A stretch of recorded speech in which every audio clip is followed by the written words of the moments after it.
उसने बड़ी प्यारी बात की। उसने कहा कि दूसरी शादी करना या तीसरी शादी करना या चौथी शादी करना, ये पहली खतून के लिए, दुनिया की हर खतून के लिए ये थोड़ा सा कड़वा है, लेकिन अल्लाह रब्बुल इज्जत की जात ने जब मर्ज को हुक्म दिया है, इजाजत दे दी है, वो हर हुई। हम कौन होते हैं रोकने वाले? अगर दूसरा शख्स आपको ज्यादा इज्जत दे सकता है, आपको ज्यादा मोहब्बत दे सकता है, आपको ज्यादा केयर दे सकता है, तो लीव द फर्स्ट वन।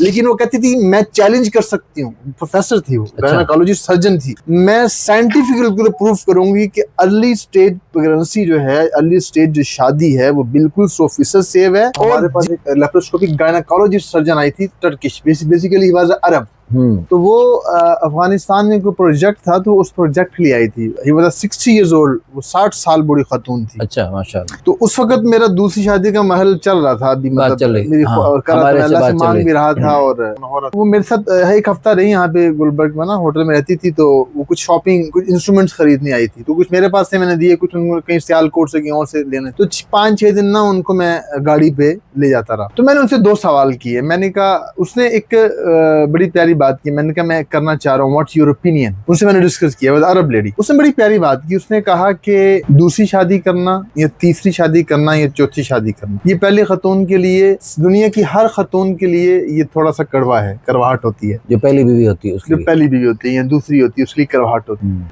लेकिन अल्लाह रब्बुल इज्जत की जात ने जब मर्ज को हुक्म दिया है, इजाजत दे दी है, वो हर हुई।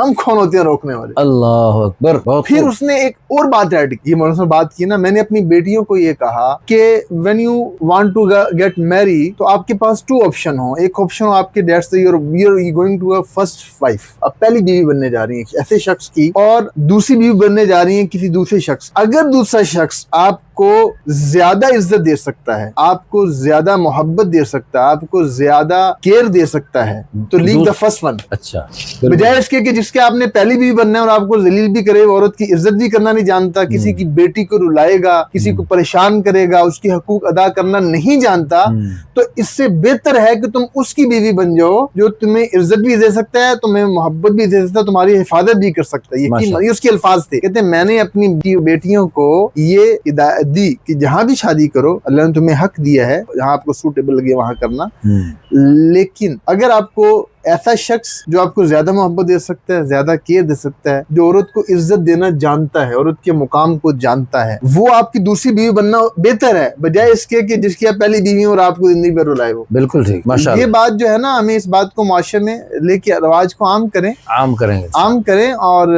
ये इस दौर के अंदर पहली बात तो ये, जैसे जिंदगियों में हम सुन्नत के मुताबिक जिंदगी लाएं, सादगी लाएं, क्योंकि ये सिर्फ मसला बरसगीर पाको हिंद के अंदर है। तब हमने इस्लाम को हालत में नहीं देखा, जहाँ से इस्लाम निकला उनके कल्चर का हिस्सा था। फिर वो जो ना अरब के अंदर, आज अफ्रीका के अंदर, सूडान, तो बेताशा मुल्क है जहाँ पे 3-4 शादियां के तो नॉर्मल है। उनके लिए मतलब हमारे लिए कहते दूसरी शादी तो फौरन आंखें खुल जाती है, बड़ी अमेजिंग थिंग। उनके लिए कोई बड़ी बात नहीं है, वो 1-2-3-4 शादियां, तो इसमें आफियत है अल्लाह रब्बुल इज्जत की। फिर उसने एक और बड़ी वो ये बात करती थी कि जो है ना वो अर्ली शादी के ऊपर, क्योंकि हमारे यहाँ अच्छा नहीं समझा जाता, कहते नहीं ये 18 साल से पहले लॉ भी है, मुल्की लॉ है। लेकिन वो कहती थी मैं चैलेंज कर सकती हूँ, प्रोफेसर थी वो, गायनेकोलॉजिस्ट सर्जन थी। वो कहती है मुझे जिस मर्जी दुनिया के प्लेटफॉर्म पे लाके खड़ा करो, मैं साइंटिफिकली प्रूफ करूंगी कि अर्ली स्टेज प्रेगनेंसी जो है, अर्ली स्टेज जो शादी है, वो बिल्कुल 100% सेव है, और जिस कदर वो बेहतर है, लेट मैरिज नहीं है।